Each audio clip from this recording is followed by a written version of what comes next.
ஒரு பையன் பொண்ணுக்கு ப்ரப்போஸ் பண்ணுறதும் பொண்ணு பையனுக்கு ப்ரப்போஸ் பண்ணுறதுக்கும் டிஃப்ரென்ஸ் இருக்குது. ஸோ அப்போ பொண்ணு ப்ரப்போஸ் பண்ணும்போது வேணான்னா கிளியர் கட்டாக சொல்லிடணும். ஏன்னா நமக்கு உள்ளே வந்துட்டு என்ன இருந்தாலும் ஒரு பொண்ணு நமக்கு ப்ரப்போஸ் பண்ணுறா, இன்றைக்கி இல்லைனாலும் நாளைக்கு நாளான்னைக்குன்னு என்ன வேணால் தோணும் உங்களுக்கு. ரொம்ப ஹானஸ்ட்டாக ஐயோ அழகாக இருக்காங்களே, நல்லா இருக்காங்களே, நம்ம லைஃபுக்கு மிஸ் எடுத்துக்கலாமே, நம்ம வந்துட்டு இந்த ஜென்சி டைமில் பெஞ்சிங் இதெல்லாம் பண்ணலாமா அப்படிலாம் இருக்கும். ஓகேங்களா?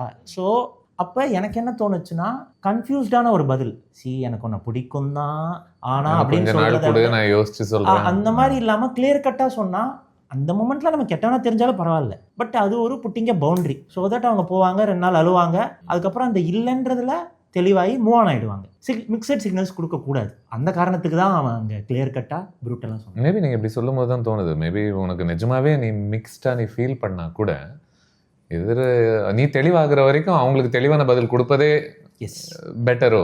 ஆமாம், ஏன்னா இன்னொருத்தவங்களை நம்ம அந்த இடத்துல தொங்க விடக்கூடாதுல்ல.